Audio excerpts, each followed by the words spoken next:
A compelling detective story, a cloak and dagger action, and a romantic drama, all these stories were taken from real life. The history of Kazakhstan is inseparable from the world history. Reflections on history, our version.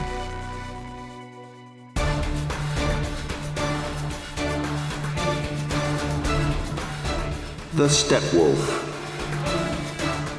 This Bopay always carries a spear with her and commands dzhigits better than any batyr. Now she's circling all around the village of Vali Khan, where she was married. From Khan Kene by Ilyas Esenberlin. She acted methodically and measuredly. Revenge can't stand vanity, and she took revenge for her unfulfilled dreams, for having to live with an unloved husband, for the arrogance of Eigenim.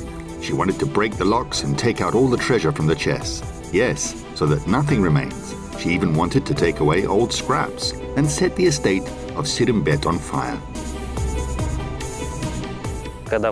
When the rebellion of Kenesary Khan began, his older sister named Bopay came here and partially ruined, burned down the estate.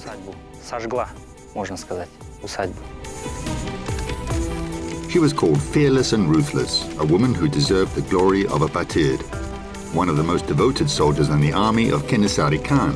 The woman is a mystery, Sultansha Bopay.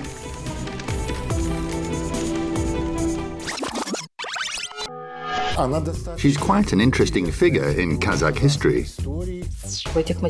In these materials, there are a lot of mysterious, unraveled facts. It's hard to imagine a person who fits a description according to these reports. Chapter 1. The woman-batyr. Is it true that he even takes women into his army? They say that his sister, Bopay, left her husband, who was a sultan, captured the children and all her cattle to help her brother. What's there to be surprised by? If the sons of Qasim are of wolf breed, then the daughters are real wolves. From Khan Kene by Ilyas Esenberlin. The wolf breed is the highest praise for a Turk. It was perhaps the most rebellious branch of the Ablayev family. They said the whole point is that the militant Jungar blood flows in them. The mother was the daughter of a Naiman nobleman, and the mother of Qasim himself was the daughter of the Golden Saryan, a wife of Ablai. The children of Sultan Qasim formed the main backbone of opposition to the Russian authorities. We can find the name of Kenesary Khan in our documents for a rather long period, because this movement, in which his father Kenesary and his brother participated, lasted more than 10 years.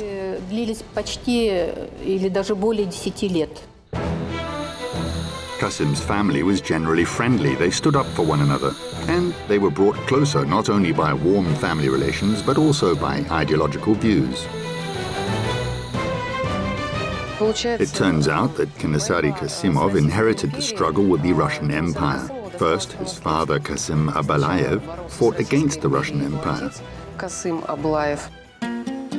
Burabay, picturesque Kokshetau. Here, Kenesary Khan was born and spent his childhood. Bopay is Kenesary's half-sister, and most likely also grew up in this area. They say, like her brother, she loved hunting and was a good marksman.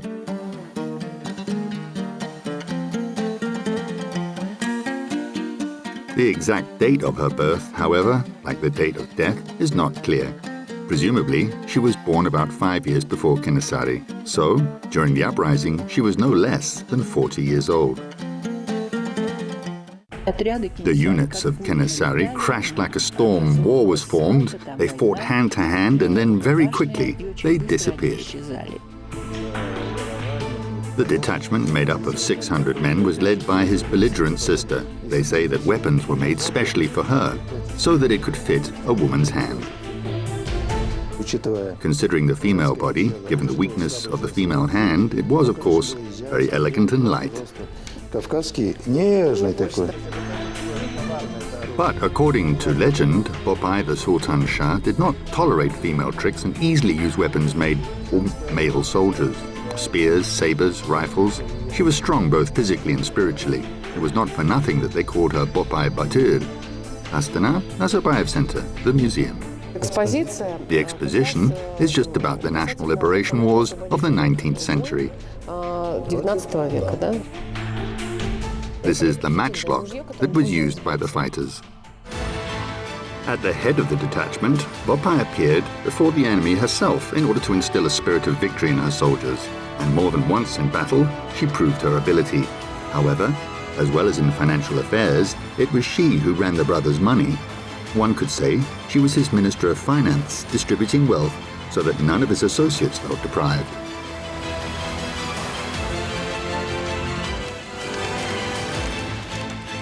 Requisitions were directed by Bopay. The property and livestock of those who refused to help the rebels was subject to requisition. Before forcibly taking away property and livestock, their owners were warned about it in advance. Yemukan Bekmakonov, Kazakhstan in the 1820 to 1840s of the 19th century. Irreconcilable and courageous, and the romantic story of a batyr woman. Chapter 2. Love and Hatred. They were like Kozi Korpesh and Bayan Sulu. Only the old Kasim Ture did not give her away to Janaidar, because he was poor. She still falls from her horse at the name of Janaidar. Yes, and he becomes pale only if someone mentions her name. So they surely got back together again when they were in Kenesary Khan Kene by Ilyas Esenberlin. This is a matter of the arrangement and opening of the Akmala district. Immediately on the riots of the Karakum steppe, which occurred to the indignation of Sultan Sarjan Kasimov, this is the brother of Kenesary Kasimov. Now I'll try to pick it up. A very difficult matter. Probably it weighs 3 kilos. There are more than a dozen of such books, but despite such voluminous folders with documents and reports, little is known about Bopay herself. Portraits and descriptions are not preserved from the time she was alive. That's what, according to Ilyas Esenberlin, she looked like. Same as her brother, fair skin with grey eyes, she rode a white horse, and not a single dzhigit could overtake her. From Khan Kene by Ilyas Esenberlin.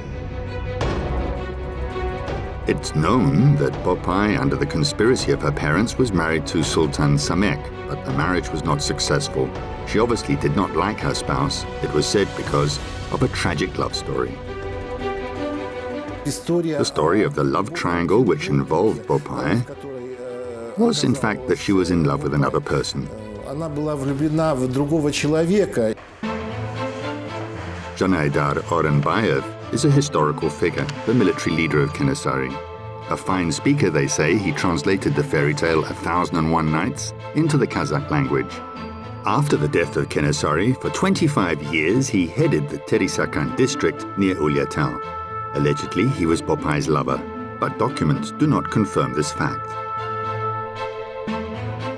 Apart from unique records or documents and reports about Kenesary, they're rare in the archives. They have very little information. It's known that the Sultan's relatives of Khan Vali did not pay tribute. They say she especially did not like Aigenim, his younger wife. Apparently, the dislike between the two outstanding women was mutual. Allegedly, a semi-literate Bopay was ridiculed by Aigenim, an educated, pampered beauty whose talents were repeatedly noted by Russian officials. No actual event occurred without her participation. She had a very good relation with the Omsk administration and with many royal high-ranking officials.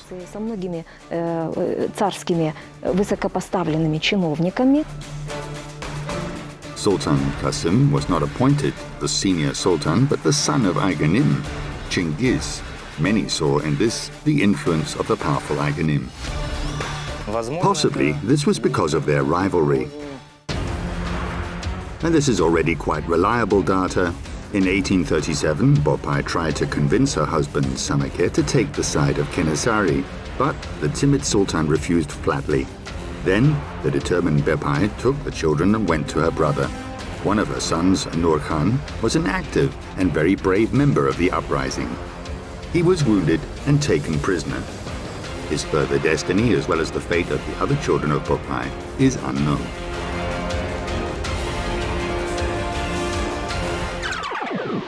Chapter 3. Desire for Revenge.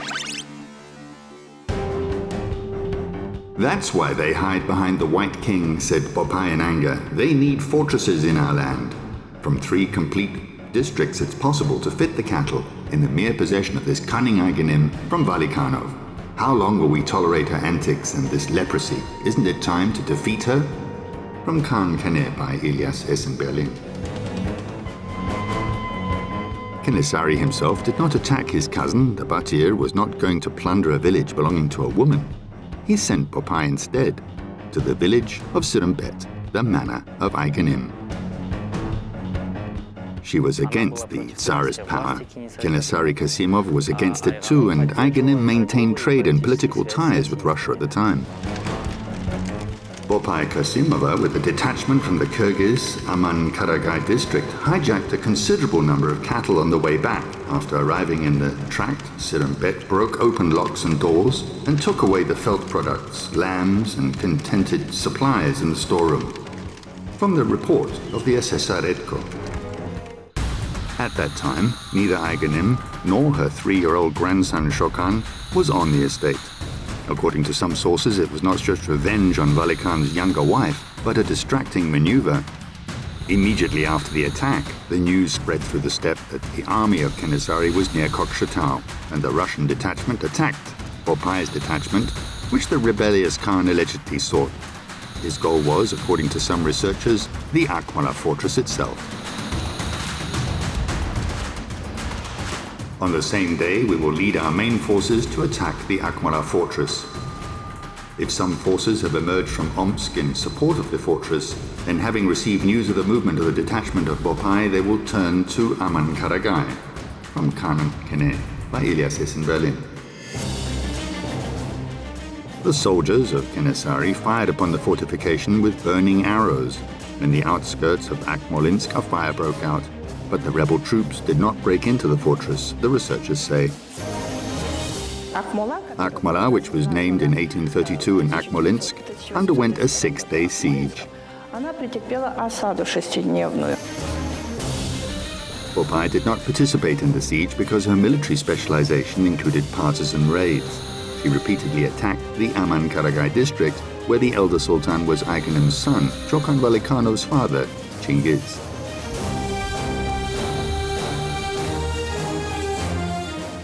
Bopay participated in all major battles and was present at all Kenesary's meetings, and he listened attentively to her advice. Yermokhan Bekmakanov, Kazakhstan in the 1820 to 1840s of the 19th century. She spent 10 years on campaign with Kenesary. She was his devoted warrior. According to legend, Bopay was trying to persuade her brother from going to the Kyrgyz Manaps. She said that death awaits him there, but this time he did not listen to her. Epilogue: The Prophecy of the Akin.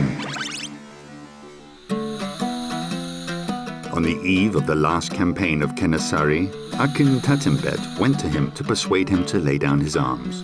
According to the legend, the Khan became angry and ordered his sister to grab the Akin and execute him, but Bopay dissuaded her brother from reprisals.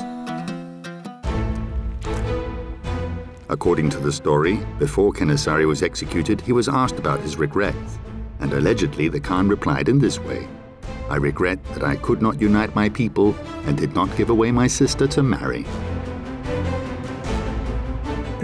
At the same time, according to my grandfather's information, his 2 nephews, Kenesary himself, his brother Nauruzbay, his 2 nephews and 15 other sultans, only about 19 sultans and the Khan Kenesary himself were killed.